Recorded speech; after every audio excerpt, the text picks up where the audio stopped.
Hi, Jeremy Cordeaux in the Court of Public Opinion. I'm just on air here to let you know that we'll be live streaming the Court of Public Opinion every Friday between 9 o'clock and 12 on jeremycordeaux.com. Please join us. We'd love to have you.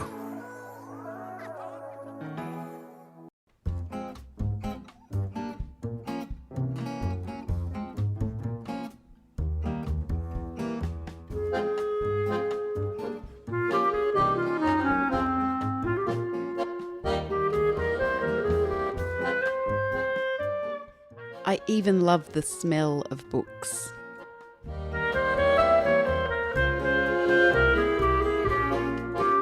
Hello, welcome to Tsundoku, the podcast for anyone who sleeps in the shadow of a tower of books that they are planning to read.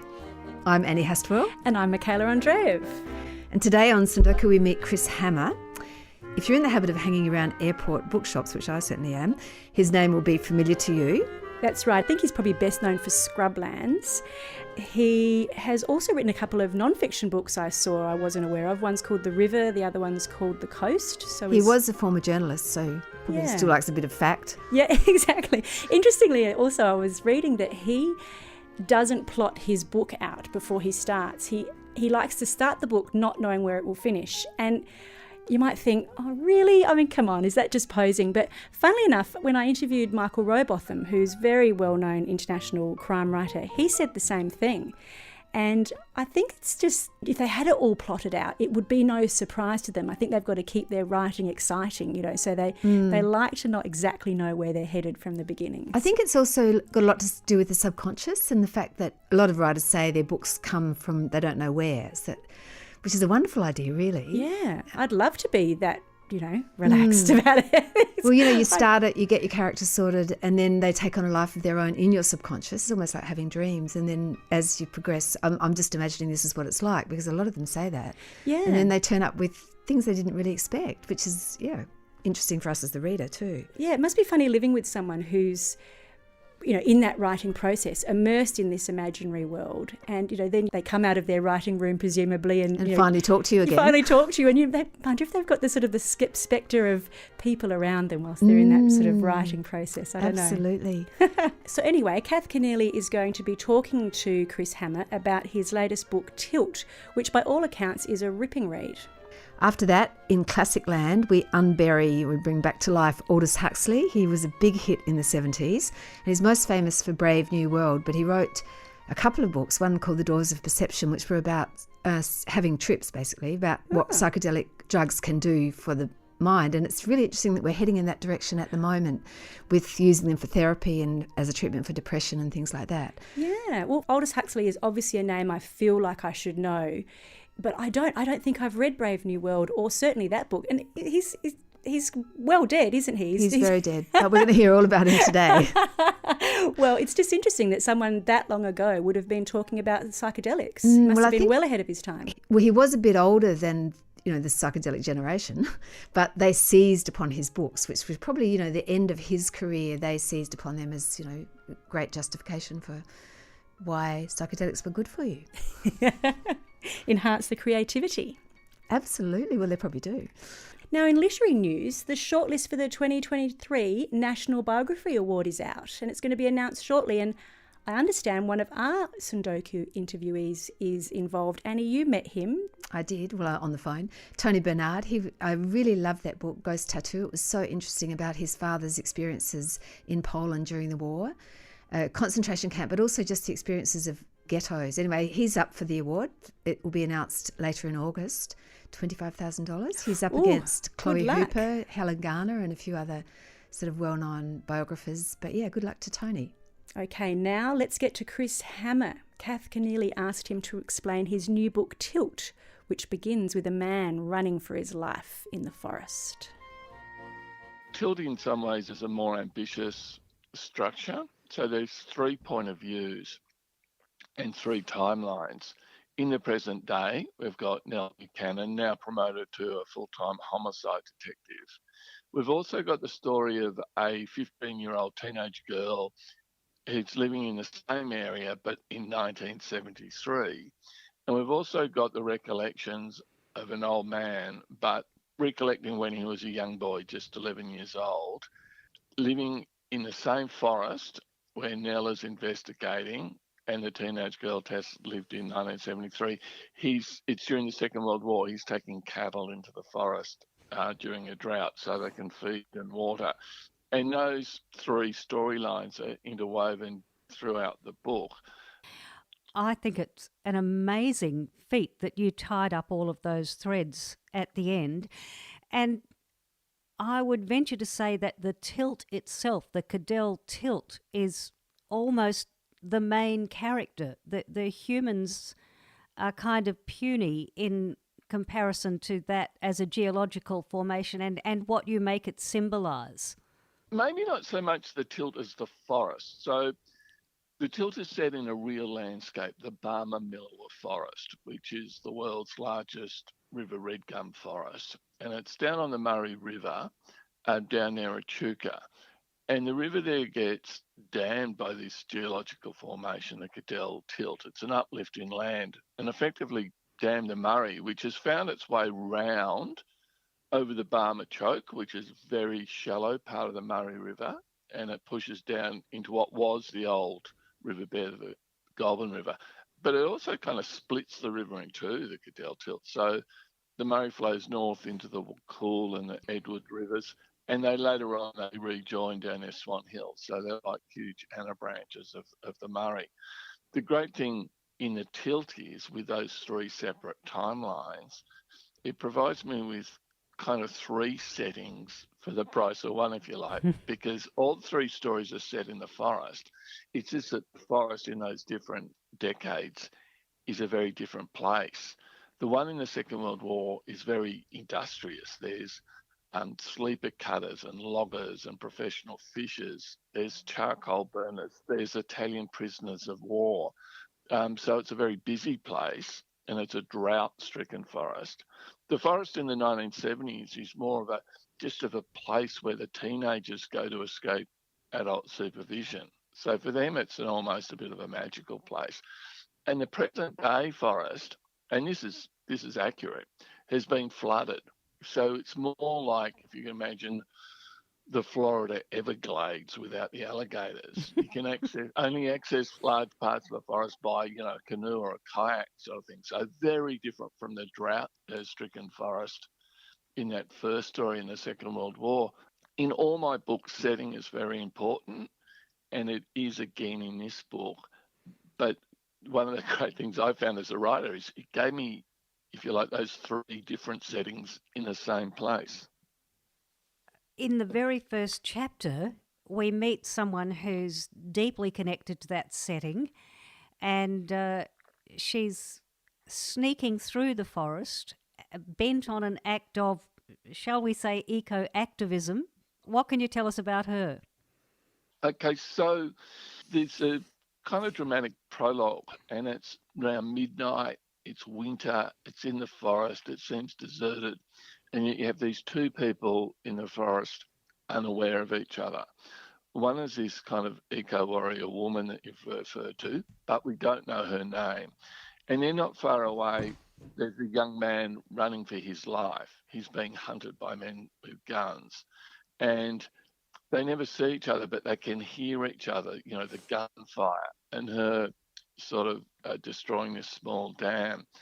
And the dam that she's gone there to destroy is a real thing. They're all along the river there. They're called regulators. They're little, they're dams at the mouths of the creeks that lead into the Murray, except it's not so much that the creeks lead into the Murray as the Murray goes up the creeks into the forest. Mm.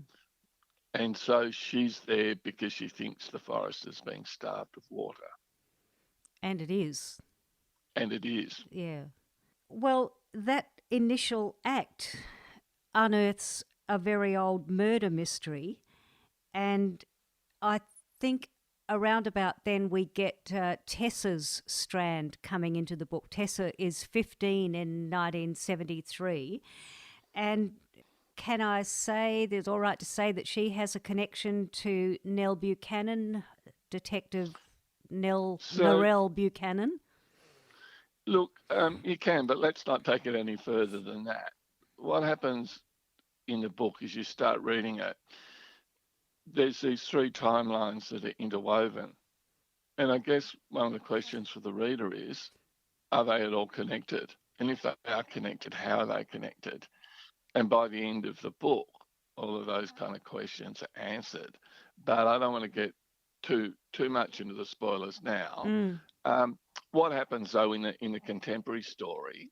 You've got that prologue, that very dramatic prologue. What happens is 3 months later or so, sometime like that, Nell and Ivan arrive to investigate what seems to be a cold case murder, because the people working on fixing this dam this little dam, this regulator that's been destroyed, they drain the pond and they find a body in the bottom.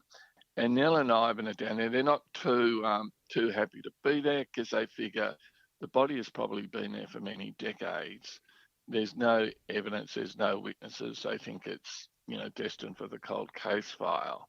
But what's more probably problematic for Nell is this is where she grew up. And as the investigation unfolds, more bodies are discovered, and she begins to suspect that members of her own family may somehow be implicated in these killings. I find Tessa's story from the 70s is remarkably poignant and very vivid. What are you channeling there, Chris? Yeah, I don't know, because, my first book, Scrublands, it's not told in the first person, but it's told in a very close third person. If this middle-aged white male heterosexual journalist called Martin Scarsden, I mean, he's not me, but, I was a journalist for 30 years. So getting my head inside him, is not such a huge leap.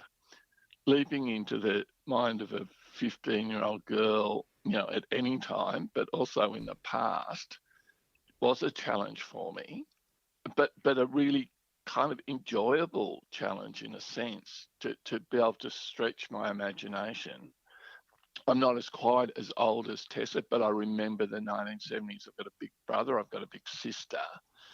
And so I could tap into my own memories somewhat, but it was kind of fun too. What cars were about? What were their gear sticks like? What was David Bowie already big? What was the music being listened to? What was the fashion? What were the attitudes? What was the economy doing? All these things.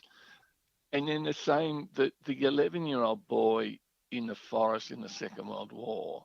Well, of course, I've got no lived memory of that, and just such a remarkably different world. But the seed for him, this boy Jimmy, came 12 or 13 years ago, maybe more, 15 years ago. Right at the height of the millennial drought, I travelled throughout the Murray-Darling Basin to write a non-fiction book called The River. And I spent a week in the Barmah forest. That's where I got the idea for the setting for this book, The Tilt. And I met an old man called Tim Mannion, and he told me a story about how during the Second World War, as an 11-year-old, he'd been tasked with going to the forest and camping with the family cattle while they fed and watered. So that's where I got the idea, and maybe a little bit of the voice. None of what happens to Jimmy in the book happened to Tim, of course. Mm-hmm. It was just to see the idea. But once again, it was quite the exercise of trying to put my mind into, 11-year-old boy in a different era. Now, I know, historical fiction authors are doing this all the time. So it's, in that sense, it's nothing new. But as an author, it was quite a challenge. And then, so I've got the three different voices, and they're told Nell's story is told in the present tense. Tessa's story is told in the past tense. And Jimmy's story is told by an old man recollecting what had happened years ago. So the tone of the voices and the tenses and the style is quite different, as well as their mentalities and their worldviews. That's right. I mean, Jimmy Waters' story is told as a statement to the police. Yes, which is it is kind of evident from the start, but maybe not so. But over time, you realise what's happening there. And Jimmy and Tessa, this isn't a spoiler either, I don't think. They're both still alive in the present time. Yeah, and all of these members of Narelle/Nell Buchanan's family are still alive, and you find out all of their backstories as everything evolves. And the connection of all of it to the forest is remarkably magical, and that somehow is the heart of the whole book.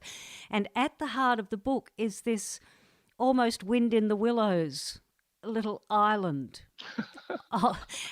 which I absolutely loved, which is somehow a sign of hope. You know, a lot of the story is about the destruction of that environment and the imminent total destruction of it with climate change. And yet here's this, and it turns out again to have a very satisfying human connection to all of the people we've come to care about by the end of the book.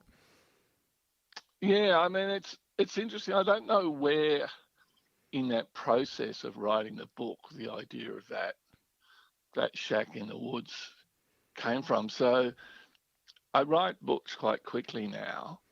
So I'm doing one a year. I'm actually just in the final edits of a book to come out this October. But I don't plot the books out. I really start with a kind of a couple of ideas and a setting. So even before the characters, I have the setting. Now, in this case, it was an easy setting in the Tilt because I'd been there during the drought. And what happened as I heard in these last few La Nina years and with the big floods in Victoria last year, I remembered some environmentalists that I met down there saying how magical the forest could be when it's flooded. So I made my way down there and saw it. All the regulators were open. The water was coming into the forest.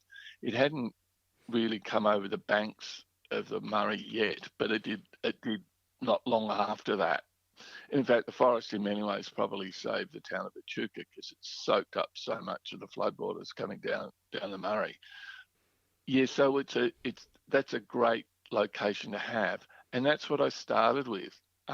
So you can see from the complexity of the book, because not only there's 3 timelines and 3 points of view interwoven, it's not all about just one plot. There's like 3 or 4 different plot lines. So it takes me many, many drafts to get it correct. And I wrote something that, you know, in itself might be really quite good, quite compelling. And it's that whole thing of you have to kill your darlings, you know, if it's not taking the book further. So you ask about that shack and the island and where did it come from? When did it come up? You know, I'm not completely sure, just somewhere in that process. Well, I love it. And that's your journalist soul coming through, that you actually have to go to places. And also, you must have so many scenarios bubbling away at the back of your mind after all those years of journalism. And there's usually something political, something big picture behind these books. There's, you know, and usually they have a journalist in them. As you say, Martin Scarsden is not in this one. I think he might have a walk-on He role. might have a little cameo, yes. Yeah. But one of Narelle's relatives runs the local newspaper. Yeah. Newspapers and local media can be quite an interesting device, I think, in writing these books. I do like making things up. Sometimes people say, where did you get the idea for that person or that event or that thing? And I don't know. Sometimes I can tell, sometimes I can't. One thing, though, you referred to in your question was, you know, it touches on some of the questions of today. So there's a group of people in the forest in the current present day story. For some reason, there's a bunch of anti-vaxxers down there. It's explained in the book why they're there. And that's just touching on issues that were around and of the moment. And this is something I find is not that unusual in crime fiction. And I don't think it's authors trying to be didactic. I think it's more that it's trying to be topical, but also to touch on some of the areas that are unsettling and of concern to the world at the moment. So, if you're writing an espionage thriller right now, the Russians would definitely be the bad guys, right? Because that's what's worrying us now.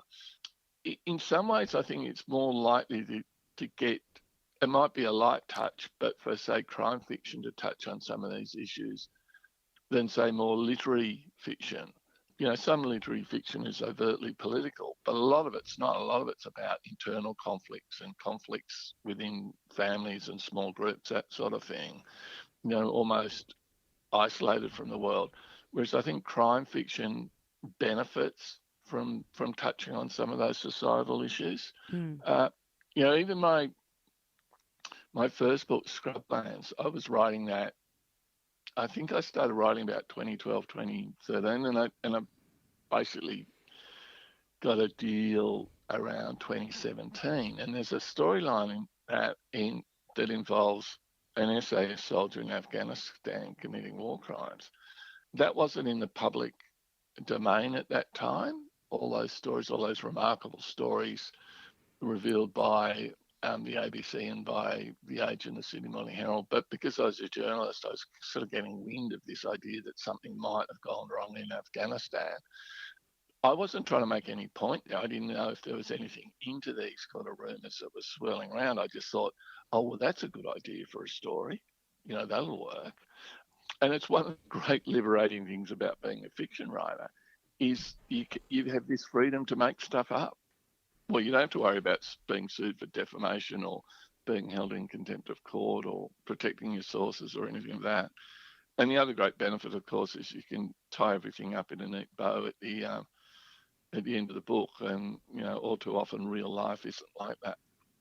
Well, neat bow, I'd say it's a very complex crochet pattern that you've woven out of the tilt, because it's just so beautifully satisfying that all of those big picture elements and the personal backstories interconnect. I mean, it's a test for the reader of how much you can hold in your head, and then it's immensely satisfying. And full credit to you for knotting it all up at the end. Yeah, I'm really glad it all kind of came together at the end, because what I'm doing when I'm writing away, as I say, I'm only starting with these very loose ideas. And until I've got a first draft done, I've really got very little perspective on whether it's working or not, whether it is all going to come together. I know one of these days I'm going to write a book like that, and instead of all coming together, it's just going to fracture apart. And I'll have to ring up the publisher and say, oh, sorry, not this year, or please give me another few months or something like that. But look, so far so good, touch wood.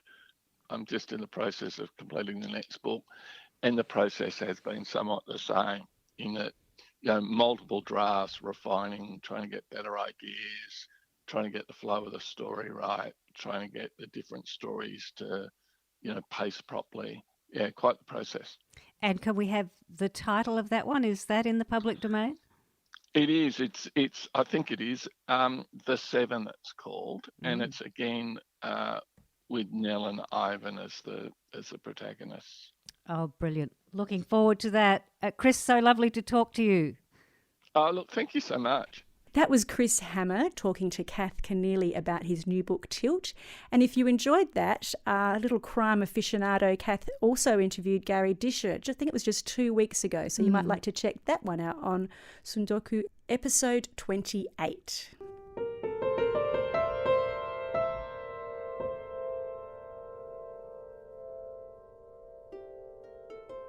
So this is Tsundoku's classic section now. Here's where we look back at an author who's had a huge impact in their day. And as we were just saying, Aldous Huxley did have a huge impact in the 70s. I actually do have 2 ancient copies of Aldous Huxley novels, and I loved them at the time.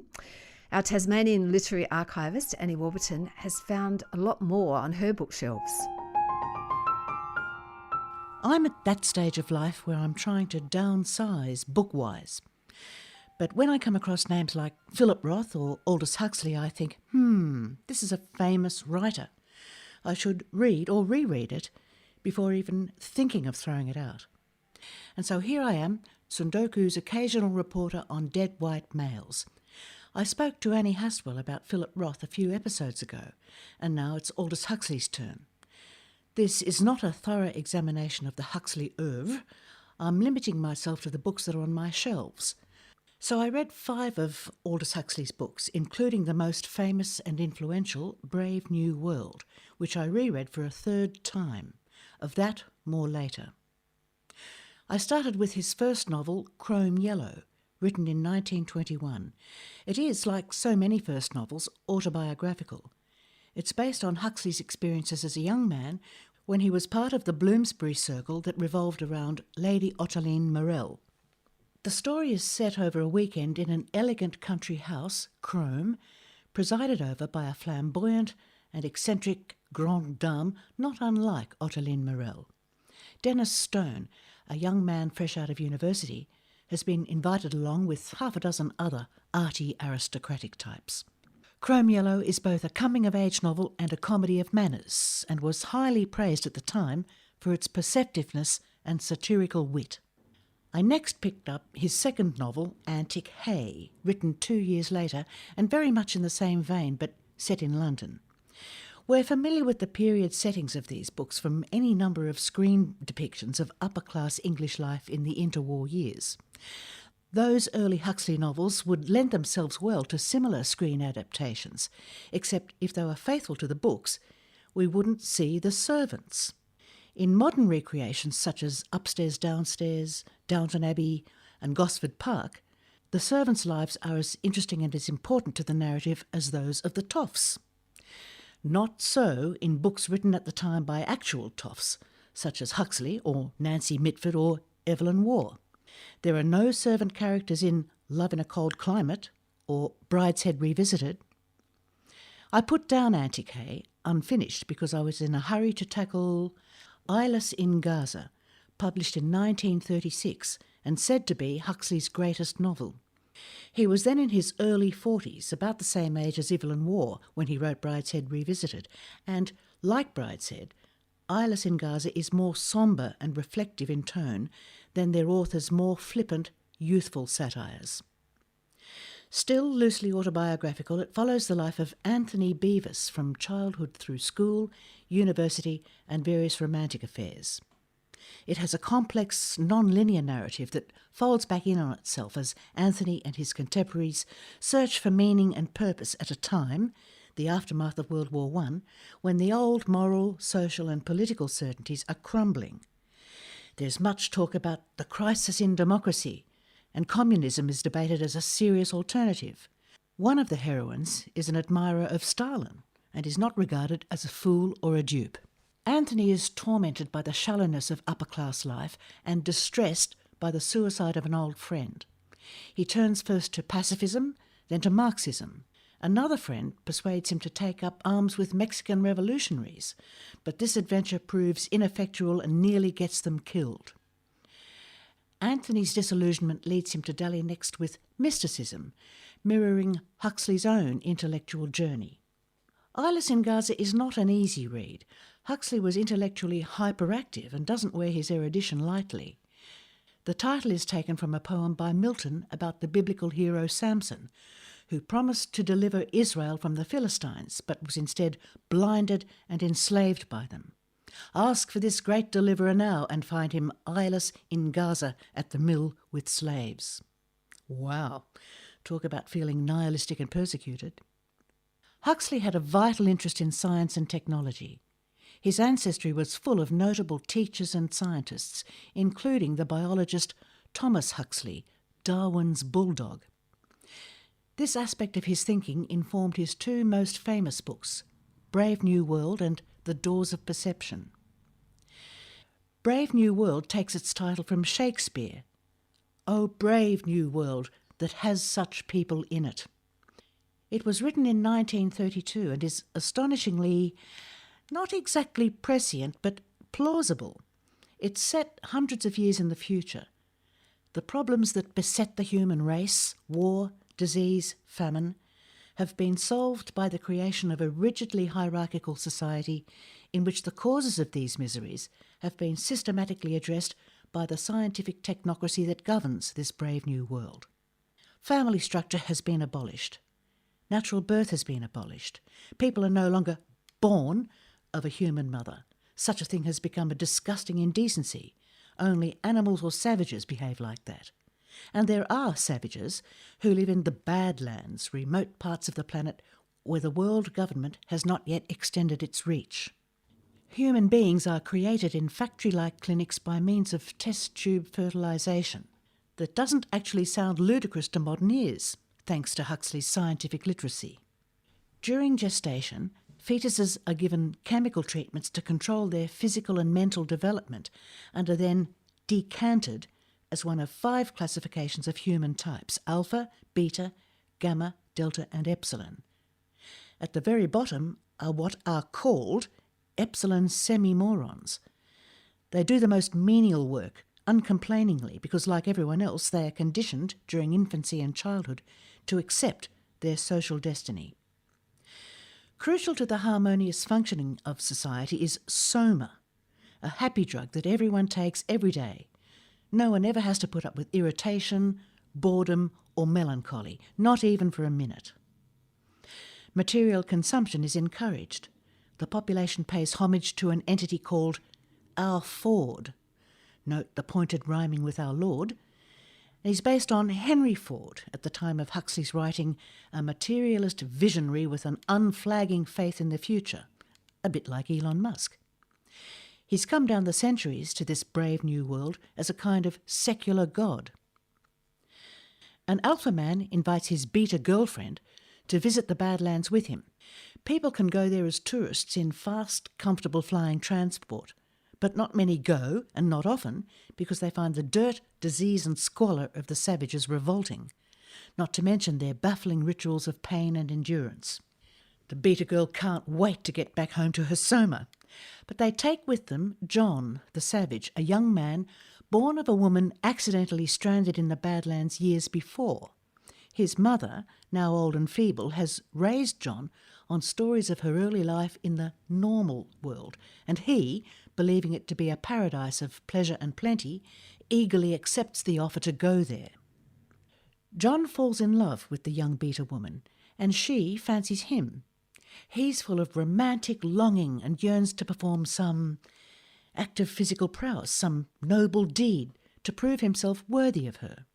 But in this brave new world, sexual fidelity is considered bad form, and promiscuity is encouraged. First chance she gets, she strips naked and offers herself to him. He recoils and calls her a whore. She's genuinely bewildered and hurt. What's wrong with him? Her angst doesn't last long. She takes her soma and writes him off as a weirdo. He retreats to the life of a miserable, disillusioned hermit. When he becomes the object of vulgar tourist curiosity, he, spoiler alert, kills himself.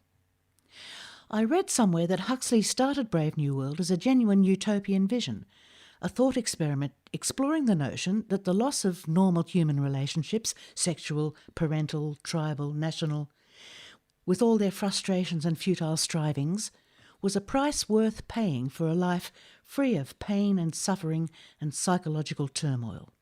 As for the rigid social determinism and the all-effacing happy drug that underpins it, what's the point of freedom of choice if your choices lead only to misery? But Huxley was intellectually honest enough to challenge his own prejudices, and there's no doubting the dystopian elements of the Brave New World. There is something heroic about John's refusal to abandon his essential humanity. Had he taken the happy pill, there might have been a happy ending, but in the end, he's the tragic hero of the story. Huxley didn't, however, abandon his belief in the usefulness of drugs to improve the human condition. He outlines his case in The Doors of Perception, published in 1954. The year before, he'd taken a supervised, controlled dose of mescaline and wrote about the experience soon after. He starts with the intensely hallucinogenic part of the trip, where he fixates on nearby objects, flowers in a vase, the folds of his trousers, nearby artworks. Then he goes outside. It was a sunny day and the world is full of dazzle and shine and colour and movement. It blows his mind, although he doesn't put it that way. Instead, he produces the most vivid, most cerebral, most exquisitely lucid account of a good trip you'll ever come across. We all know Jim Morrison named his seminal band The Doors after Huxley's book, but in the annals of drug experimentation literature, the name goes back further to the early 19th century and the mystical poet William Blake, who said, "If the doors of perception were cleansed, everything would appear as it is, infinite." That's basically Huxley's thesis. A couple of years later he wrote a sequel, Heaven and Hell, which I also read, in which, drawing on the works of great artists, writers and mystics, he expands at length on his new understanding of the benefits of psychedelic drugs. His theories have acquired striking new relevance at a time when so many medico-legal jurisdictions in the Western world are considering legalising the use of psychedelic drugs to treat mental illness. Australia has just done so. Huxley theorises that if everyone did a trip, say once a week, they wouldn't need toxic drugs like alcohol or tobacco. He points to Native American cultures that use psychedelics regularly without addiction. No craving, therefore no need for crime to get hold of it. Furthermore, because people will have such a profound understanding of the meaning of life, there will be no need for religion, that notable source of social disharmony.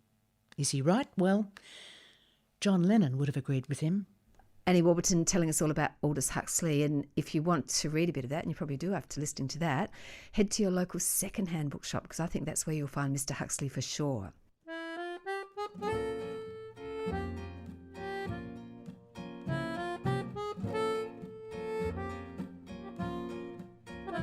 This is Tsundoku, the podcast for bibliomaniacs everywhere.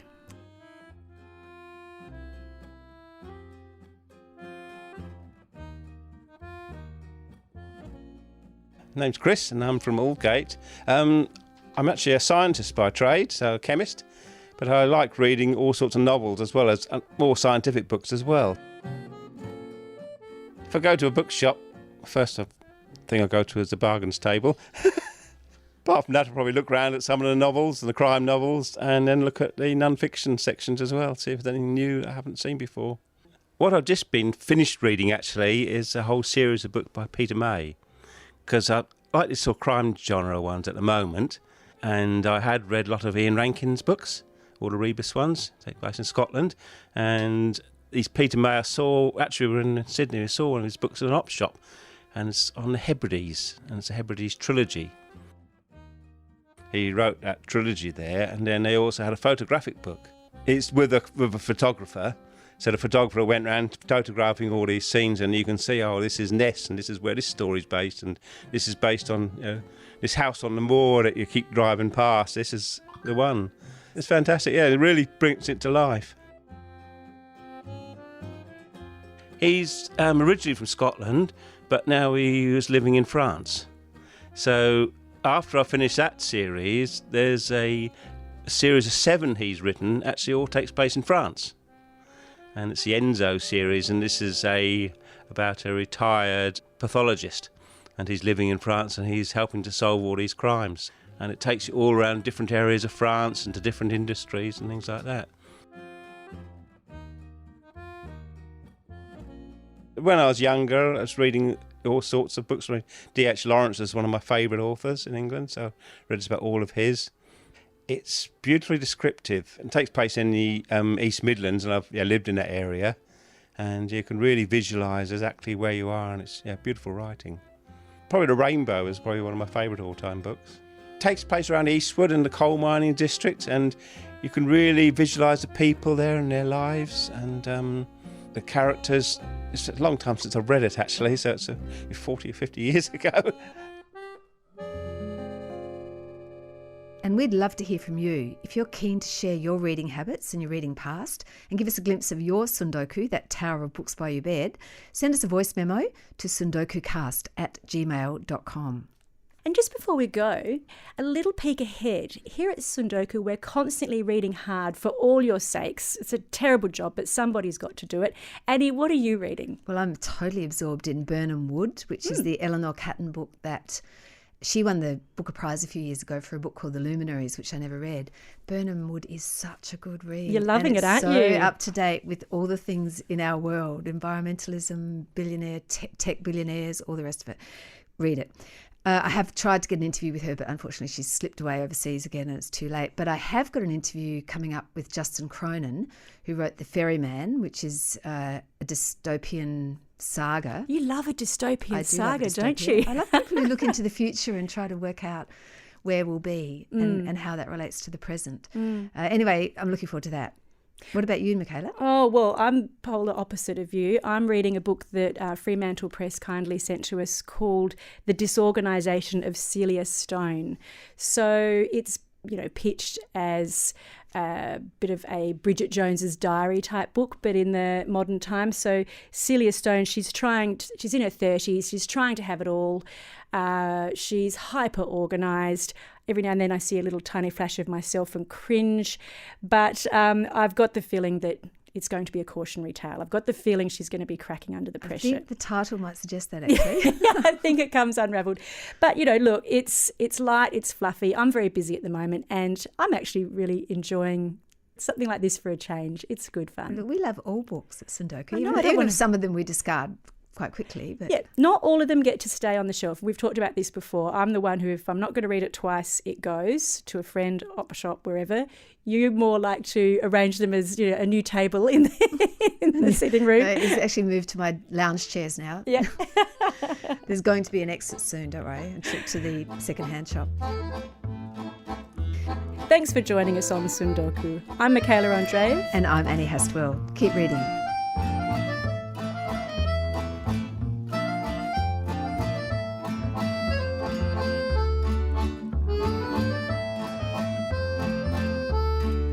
This podcast is produced by 4 book addicts who are refusing treatment. Annie Hastwell, Kath Keneally, Sarah Martin, and me, Michaela Andreev.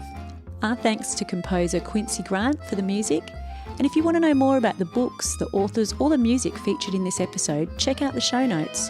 You can find us on Facebook and Instagram at Tsundoku Cast. That's TSUNDOKU Cast.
Hi, Jeremy Cordeaux in the Court of Public Opinion.